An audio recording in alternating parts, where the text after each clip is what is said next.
আসসালামু আলাইকুম গাইস, আবার চলে আসলাম নতুন একটা ব্লগ নিয়ে। এই ব্লগে আমরা রাঁধছি মাংস, দেশি মুরগির মাংস। হ্যাঁ। রায়ান রাইফা নানু বাড়িতে আসছে আর নানুর হাতের মজার মজার রান্না খাচ্ছে। আর আমাদের খেতে অনেক ভালো লাগছে।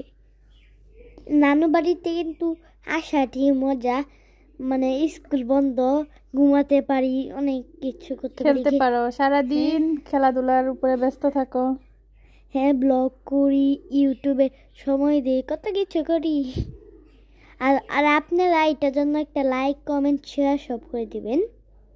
একটা লাইক কমেন্ট শেয়ার করে দিবেন আমাদের ভিডিও যদি আপনাদের কাছে ভালো লাগে। কেমন আছেন সবাই? আশা করি সবাই ভালো আছেন। এখন দেশি মুরগির মাংস রান্না করতেছে আর রায়ান আর আমি ভিডিও করতেছি বসে বসে। এখানে দেশি মুরগির মাংস রান্না করা হচ্ছে, সব মশলা একসাথে কষিয়ে তারপরে এখানে মাংস দিয়ে খুব ভালোভাবে কষানো হবে। এটা জাল জাল হবে, জাল জাল বুনা করা হবে না রায়ান? হ্যাঁ, কিন্তু আমার জাল খেতে একদমই পছন্দ না। জাল রায়ান রাইফা তো ঝাল তেমন একটা পছন্দ করে না, আর এখানে কিন্তু জালটা একটু কমই দেওয়া হয়েছে কারণ রায়ান রাইফা খাবে সেজন্য। এখানে কয়েকটা দেশি আলু, যেটা নতুন আলু হয়েছে এখন, নতুন আলুও কয়েকটা দিয়ে দেওয়া হবে।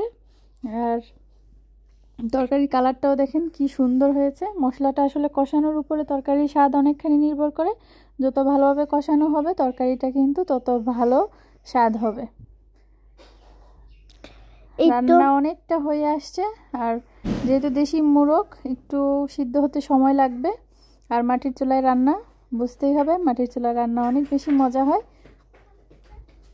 মাংসটা যখন প্রায় অর্ধেক হয়ে আসবে তখন এটার সাথে আলু দেওয়া হবে, কারণ আলুটা তো অনেক তাড়াতাড়ি সিদ্ধ হয়ে যায় আর মাংসটা সিদ্ধ হতে একটু সময় লাগবে সেজন্য। হ্যাঁ, এখন আলু দেওয়া হয়েছে, আলু দেওয়া হয়েছে, মাংস দেওয়া হচ্ছে, একটু মরিচ দেওয়া হয়েছে, মরিচ একটু আগে দিয়ে ফেলেছি। এখানে কাঁচামরিচ পাবো, এটা হ্যাঁ, 2টা কাঁচামরিচ দেওয়া হয়েছে ফ্লেভারের জন্য। এখন অল্প একটু ঝোলও দেওয়া হয়েছে, আর এটা কিন্তু একদমই ঝোল থাকবে না, বোনা বোনা করা হবে।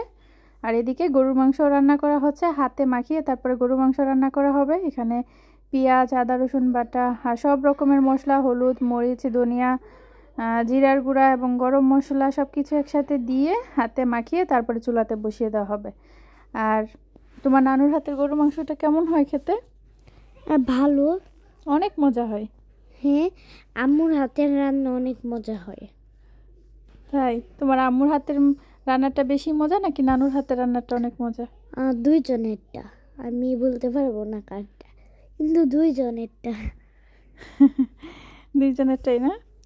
হ্যাঁ, আর যারা মায়ের কষ্ট বুঝছো না তারা বুঝবে, কারণ তোমাদের কষ্ট যেরকম লাগবে মায়েরও কষ্ট এরকম লাগবে।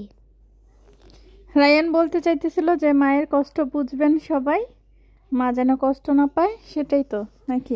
হ্যাঁ, আর হলো লাইক, কমেন্ট, শেয়ার সব করে দিবেন।